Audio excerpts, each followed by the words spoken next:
Hey everybody, in this video I'm gonna be showing you guys how to buy Jio Esim online. So with that being said guys, let's get started with today's video. So first of all, you just have to open up your internet browser and go to google.com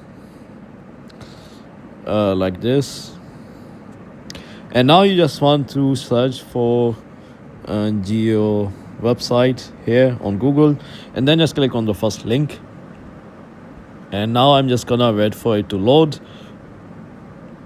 and if I just scroll down, there will be an option that says get Jio SIM. I'm just gonna click on it, this one right here, and now you just have to follow the simple prompts on the screen.